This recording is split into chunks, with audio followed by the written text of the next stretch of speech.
Hello friends, आपका as smart class में most welcome है। तो आज हम जो है ऐसा टॉपिक उठाए हैं स्टूडेंट पढ़ाने के लिए, अराइवल ऑफ द ब्रिटिश। हम लोगों को जानने की ये एक जिज्ञासा होनी चाहिए कि हमारे कंट्री में यानी इंडिया में ब्रिटिश कैसे आए। तो इस सब्जेक्ट में, इस विषय में हम लोग इसके बारे में डिटेल से जानते हैं कि ब्रिटिश का आगमन भारत में कैसे हुआ। तो आइए देखते हैं। तो सिंस एशियन टाइम, प्राचीन समय में India has attract foreign from different parts of the world for the different purpose. Since Asian time, प्राचीन समय में India has attract foreign from different part. India में जितने भी फॉरेन पर्सन थे यानी फॉरेन कंट्री थे, अलग अलग पर्पज से different part of the world for the different purpose, अलग अलग कंट्री में वो जाते थे डिफरेंट पर्पज से अलग अलग। तो इंडिया में जो अलग अलग कंट्री में फॉरेनर आते थे, उनका अलग अलग पर्पज होता था। नाम दिया है firstly some came to explore. कुछ उसमें से जो ऐसे थे जो एक्सप्लोर थे, some came to invent, some came to the trade. कुछ तो ऐसे थे जो ट्रेड के पर्पज से आए थे, व्यापार करने के पर्पज से आए थे इंडिया में। क्योंकि इंडिया में कहते हैं कि ज़्यादातर स्पाइस और रॉ मटेरियल बहुत अच्छी किस्म की पाई जाती थी। And some came to rule, और कुछ तो रूल करने के पर्पज से आते थे। The European traders like Portuguese, French, Dutch and British initially came to India for trading purpose. सबसे पहले इंडिया में जो आए यूरोपियन आए ट्रेड के पर्पज से। आफ्टर उसके बाद पुर्तगीज आए, फिर उसके बाद फ्रेंच आए, फिर स्टूडेंट डच आए एंड द ब्रिटेन इनिशियल। प्रारंभिक रूप से इंडिया में ये ट्रेड पर्पज से आए। तो ट्रेड्स पहले देखते हैं ये topic. India and Europe had trade link for many years. India और यूरोप का कई सालों तक बताया गया कि ट्रेड के पर्पज से लिंक था। एक दूसरे यूरोप जो थे इंडिया में आते थे, व्यापार करते थे और वो अपने कंट्री में जाते थे। इस तरह से दिया है India and Europe had trade link for many years. India और यूरोप के बीच में कई लिंक फॉर मेनी ईयर्स, कई सालों तक लिंक था। However, the trade routes they followed were controlled by the Arab and the Turks, who lived West Asia and charged a heavy tax for the passage of goods through their countries. तो दिया है how ever, जहाँ तक कि जो trade करने का उनका पर्पस था या ट्रेड रूट्स थे, ज़्यादातर उस समय वो सी के माध्यम से आते थे, समुद्री रास्ते से आते थे। They followed were controlled by the Arab and Turks, और वो कंट्रोल करते थे अरब पर और तुर्क्स पर, वो कंट्रोल करते थे इन वेस्ट एशिया, और वो वेस्ट एशिया में रहते थे। And changed a heavy tax for the passes of goods through their country. उनको हु लिव्ड वेस्ट एशिया में थे या वहीं से, एंड चार्ज हैवी टैक्स, उनको हैवी टैक्स पे करना पड़ता था, बहुत ज़्यादा टैक्स लगता था। Charge a heavy tax for passes goods through their country, वो अपने कंट्री में ले जाने के लिए गुड्स को उनको ज़्यादातर पैसा यानी कि टैक्स के रूप में पेड करना पड़ता था। इससे वो क्या करते थे, टू अवॉइड, वो अवॉइड करते थे this the European explore were in search of a route, और वो नए यूरोपियन जो थे उनको अलग अलग रूट्स को सर्च करते थे कि हम लोगों को अरब और सी के रूट से यानी कि तुर्क से न होकर के दूसरे रास्ते से जाएं, क्योंकि इनको हाई टैक्स पे करना पड़ता था। टू अवॉइड, वो अवॉइड करते थे European explore were in search, और वो नया रास्ता सर्च करते थे routes free from control of Arab and Turk, जो अरब और तुर्क के से कंट्रोल से बाहर हो, यानी कि वहाँ पर अरब और तुर्क का शासन न चलता हो। इसलिए यूरोप क्या करते थे, एक ऐसे रूट्स की तलाश करते थे जिससे अरब और तुर्क का न हो, क्योंकि अगर सी रूट से आते थे तो अरब और तुर्क को हाई टैक्स देना पड़ता था। They could then load their ship and with goods and make more profit.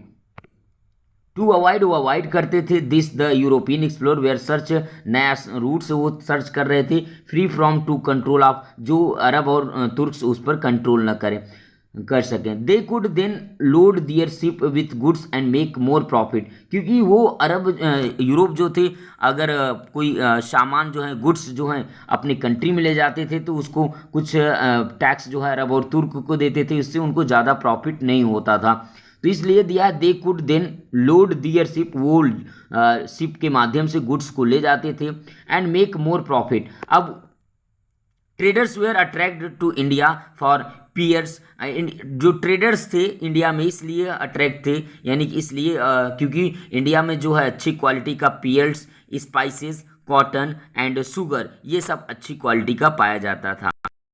आपका पुर्तगीज, तो हम बताए स्टूडेंट सबसे पहले कौन आया, यूरोपियन आया, फिर उसके बाद यूरोप कंट्री आया, फिर उसके बाद पुर्तगीज आया। तो पुर्तगीज के बारे में देखते हैं। The Portuguese were the first European traders to arrive India. जो पुर्तगीज थे पहले एक ऐसे यूरोपियन थे, ध्यान देना, the Portuguese were the first European traders to arrive India, जो इंडिया में आए। तो वास्को डिगामा एक पुर्तगीज एक्सप्लोरर, जो वास्को डिगामा थे एक पुर्तगीज एक्सप्लोरर थे जिन्होंने डिस्कवर्ड किया था a sea route to India via the Cape of goods hope and the land in Calicut. ध्यान देना स्टूडेंट, पुर्तगीज पहले ऐसे यूरोपियन थे, ट्रेडर्स थे जो इंडिया में आए। उसके बाद पुर्तगीज से ही बताया कि वास्को डिगामा एक एक्सप्लोरर के रूप में इंडिया में सी रूट्स की खोज किए, यानी कि वास्को डिगामा सी रूट्स के माध्यम से इंडिया में आए, समुद्री रास्ते से। क्योंकि इसके पहले बहुत सारे लोग आते थे जाते थे और कई 6 महीना 3 महीना 4 महीना ऐसे लग जाता था। कुछ लोग रास्ते में ही कुछ लंबा सफ़र होता था, बीमार पड़ जाते थे, इसलिए आते थे, लेकिन वापस जाने में वो जो रूट्स होता था, सॉरी जो वे होता था, जो रास्ता होता था, वो भूल जाते थे। तो वास्को डिगामा पहले ऐसे व्यक्ति थे पुर्तगीज के जो इंडिया में आए और डिस्कवर्ड किए, सी रूट्स के माध्यम से इंडिया में आए और cape of goods hope and landed. और सबसे पहले वो कैलकट यानी जो आज के समय में आप कह सकते हैं जो नाउ जो जाना जाता है खोजी कोड, यानी 1498, यानी वास्को डिगामा इंडिया में 1498 में आए। They started trading in India, और वो स्टार्टेड किए यानी कि वो प्रारंभ किए इंडिया से ट्रेड करने के लिए and establish many trading centre, और बहुत सारे ट्रेडिंग सेंटर उन्होंने इस्टेब्लिश किया इंडिया में। फाइनली सेटल डाउन इन गोवा, और लास्ट में उन्होंने गोवा में सेटल्ड किए, यानी कि फैक्ट्री को इस्टेब्लिश किए, यानी सॉरी जो सेंटर्स थे finally settle down in India, last में वो गोवा में सेटल्ड हुए। Da Gama discovered a new sea route to in India 1498, यानी वास्को डिगामा जो थे डिस्कवर्ड किए सी रूट्स का 1498 में, और ये पुर्तगीज के एक्सप्लोरर थे, यानी कि पुर्तगीज की जो था सर्वप्रथम वास्को डिगामा को इंडिया में कुछ देख लेते हैं। पुर्तगीज वे फर्स्ट यूरोपियन ट्रेडर्स थे जो इंडिया में आए, arrive in India. Vasco da Gama एक पुर्तगीज एक्सप्लोरर थे जिन्होंने सी रूट्स के डिस्कवर्ड किए, cape of good hope and the lander Calicut में यहाँ आए। नाउ जो आज के समय में जाना जाता है खोजी कोड से, इन 1498 में they started trading in India, उन्होंने स्टार्टेड किया इंडिया में ट्रेड करना। उन्होंने इस्टेब्लिश मेनी ट्रेडिंग सेंटर, बहुत सारे ट्रेडिंग सेंटर इन्होंने इस्टेब्लिश किया इंडिया में and finally settle down in Goa, last में उन्होंने गोवा में सेटल्ड। इसके बाद अब हम बात करते हैं डच और फ्रेंच की। तो आफ्टर द पुर्तगीज के बाद Dutch came to India, Dutch India में आए अराउंड 1600 के आसपास विथ द पर्पस, उनका भी वही पर्पस था ट्रेड करना, यानी कि व्यापार करना इंडिया में। They over through Portuguese and settled in Cochin, क्योंकि ओवर पुर्तगीज जो थे वो सेटल्ड किए कहाँ, कोचीन में। और डच कहाँ, Dutch were followed by the Danes, Dutch जो है फॉलो करते हैं डेन्स को from Denmark Denmark who came and settled Serampore in Bengal, जो डेनमार्क जो उन्होंने आए बंगाल में, देन केम द फ्रेंच, उसके बाद सेटल डाउन इन पर नाउ जो आज के समय में जाता है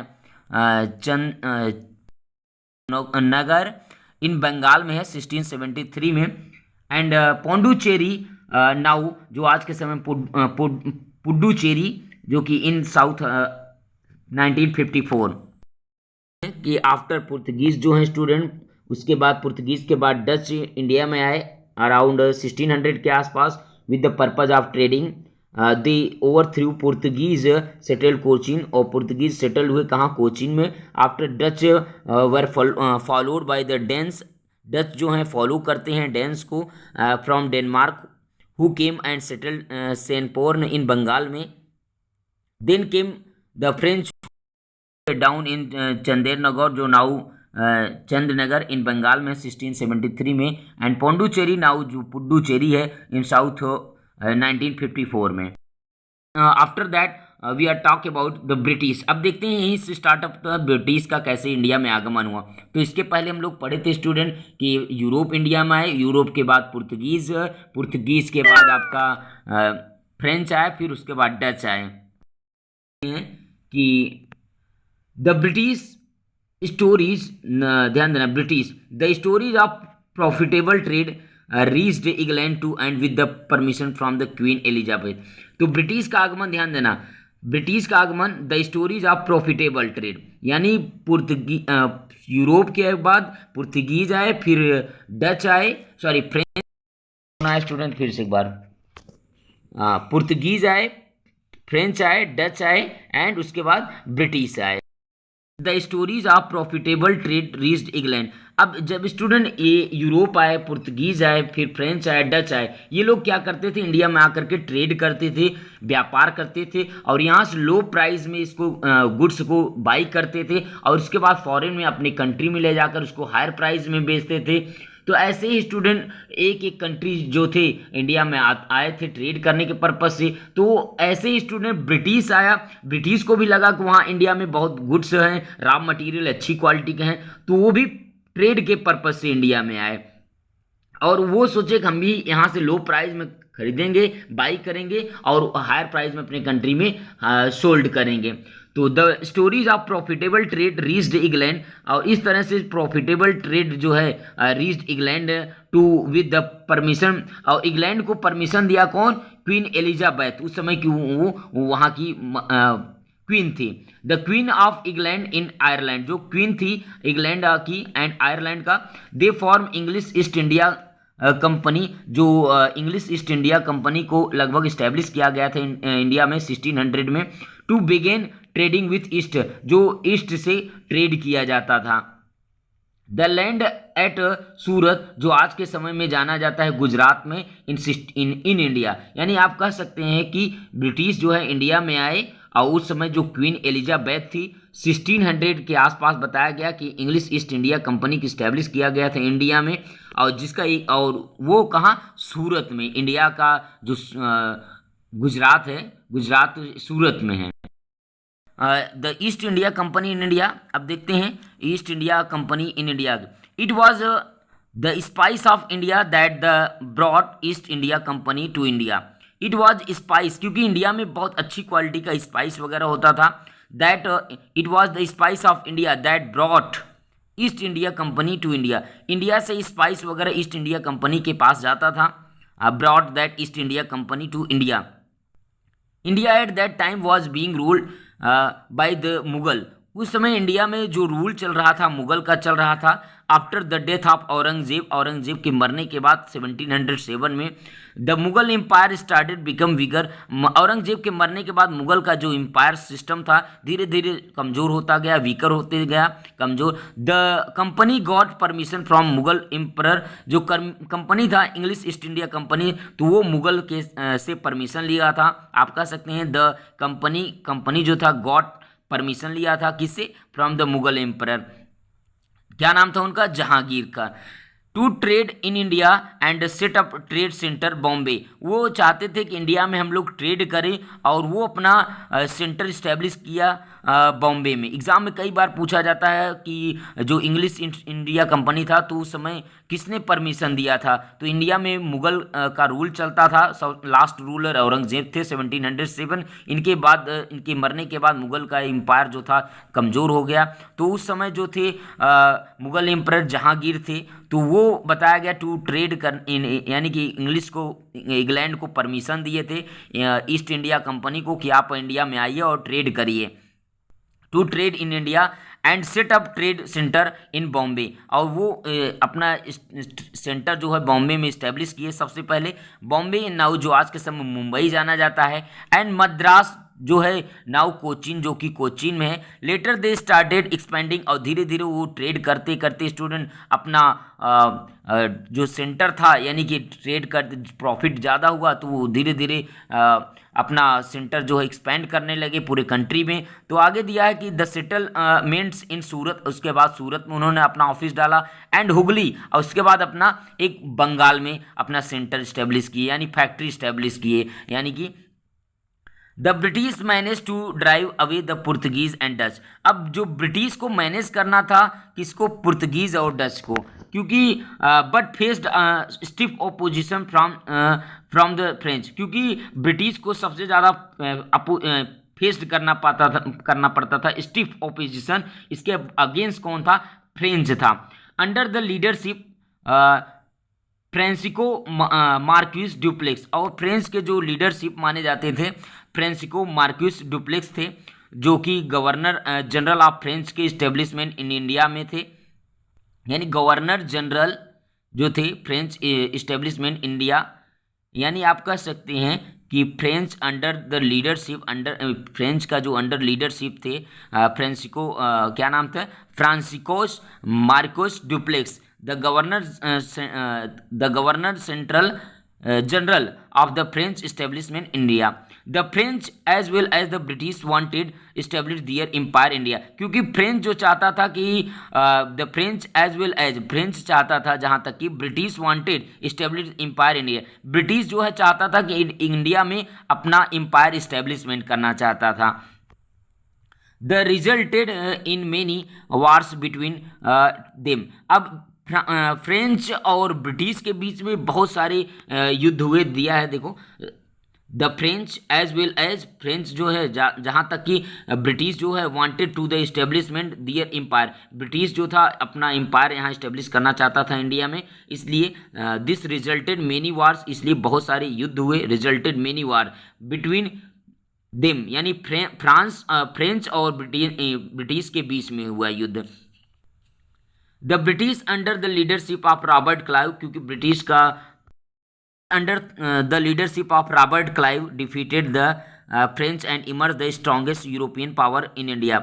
जो ब्रिटिश था उस समय का जो लीडरशिप थे रॉबर्ट क्लाइव थे, जिन्होंने डिफीट किए यानी फ्रेंच को हराए, एंड इमर्ज स्ट्रॉन्ग, और बाद में धीरे से यानी स्ट्रॉन्गेस्ट यानी वो बड़े पावर में उभर करके आई, strongest European power India. The company purchased goods from India at very cheap price and sold them in the foreign markets at high price। जो कंपनी थी यानी इंग्लिश ईस्ट इंडिया कंपनी, वो क्या करती थी, इंडिया में गुड्स को very cheap price में खरीदती थी, सोल्ड करती थी। सॉरी, द कंपनी परचेज करता था गुड्स को, यानी जो भी रॉ मटेरियल स्पाइस वगैरह फ्रॉम इंडिया, और इंडिया में वेरी चीप प्राइस से इंडिया से खरीदता था गुड्स रॉ मटेरियल, और उसके बाद उसको हायर प्राइस में उसको सोल्ड करता था, and sold them in the, अपने कंट्री में ले जाकर के हायर प्राइस में वहाँ सोल्ड करता था। यानी आप कह सकते थे कि ब्रिटिश जो था इंडिया में लो प्राइस में गुड्स को खरीदता था, वो अपने फॉरेन कंट्री में, अपने विदेश में, अपने वहाँ वो हायर प्राइस में बेचता था। जैसे इंडिया में कोई भी 2 रुपया का सामान है, 2 रुपया का खरीद रहा है, अपने फॉरेन कंट्री में उसको वो 200 रुपये में बेच रहा है, इतना प्रॉफिट होता था ब्रिटिश को। In this way they made huge profit, उसको बहुत ज़्यादा प्रॉफिट हो रहा था।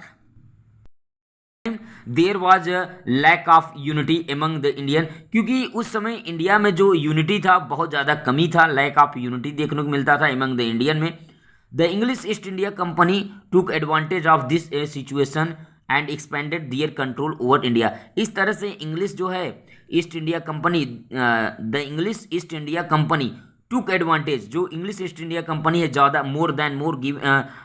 ज़्यादा वो प्रॉफिट कमाना चाहते हैं, took advantage of this situation expanded their control over India. इस तरह से इंडिया में वो बहुत बड़े पैमाने पे वो कंट्रोल करना प्रारंभ किए, यानी अपना एम्पायर एक्सपेंड किए, यानी यहाँ धीरे धीरे स्टूडेंट इसके माध्यम से वो शासन करना प्रारंभ किए, control over India.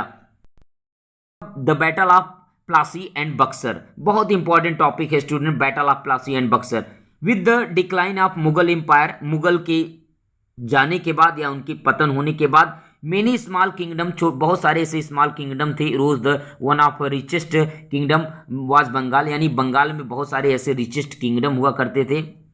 With the decline of Mughal, Mughal के डिक्लाइन के बाद, मुगल एम्पायर के बाद, डिक्लाइन यानी उनका खत्म होने के बाद, उनकी पतन होने के बाद, मुगल जो साम्राज्य था, मेनी स्मॉल किंगडम, बहुत सारे छोटे छोटे जो किंगडम थे, arose one of the richest, उनमें से जो रिचेस्ट थे किंगडम वाज बंगाल में।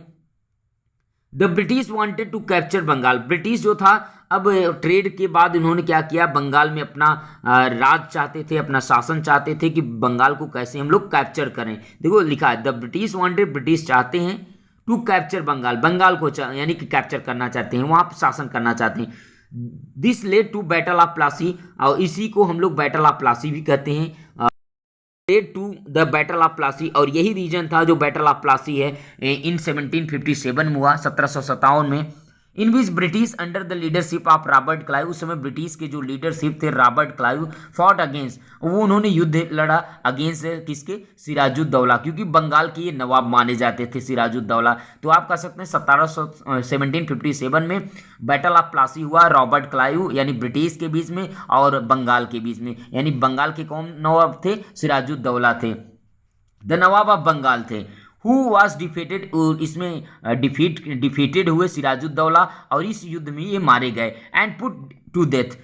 This was followed by another battle, इसके बाद दूसरा युद्ध हुआ, बैटल ऑफ बक्सर जिसके नाम से हम लोग जानते हैं। दिस वॉज फॉलो, यानी कि ब्रिटिश के बीच में और बंगाल के बीच में युद्ध हुआ 1757 में। ब्रिटिश के गवर्नर जो थे रॉबर्ट क्लाइव थे, और बंगाल के जो नवाब थे सिराजुद्दौला थे, उनके बीच में हुआ। उसके बाद जब यानी कि बंगाल हार गया, यानी सिराजुद्दौला मर गए, तो उनके बाद वो ब्रिटिश क्या किया कि अब अपना साम्राज्य धीरे धीरे और आगे फ्लो कर रहे हैं, यानी कि और एक्सपेंड करना चाहते हैं, तो वो यहीं तक नहीं रुके। This was followed by another battle, इसके बाद दूसरा बैटल हुआ, बैटल ऑफ बक्सर के नाम से जिनको हम लोग जाते हैं, 1764। इस युद्ध में क्या हुआ कि in this battle 3 Indian ruler, अब इंडिया के जो मतलब अभी तक एक रूलर थे, अब धीरे से 3 रूलर यानी कि इंडिया के आए। अब कि हम लोग ब्रिटिश से फिर अगेंस्ट लड़ाई करेंगे, फाइट करेंगे। फिर स्टूडेंट देखो लिखा है, यानी इन दिस बैटल, इस बैटल में बक्सर में 1764 में 3 इंडियन रूलर थे, केम टुगेदर, एक साथ आए, टू फाइट ब्रिटिश से लड़ने के लिए, and free territory from British rule, क्योंकि वो ब्रिटिश से मुक्त होना चाहते थे, यानी ब्रिटिश को यहाँ से भगाना चाहते थे। बैटल ऑफ बक्सर में सबसे पहले नाम आया जो 3 रूलर हैं इंडिया के, पहला नाम है मीर कासिम, ये थे नवाब ऑफ बंगाल के, दूसरा शुजाउद्दौला थे, नवाब ऑफ अवध के थे, एंड शाह आलम थे, ये थे स्टूडेंट द मुगल एम्परर थे।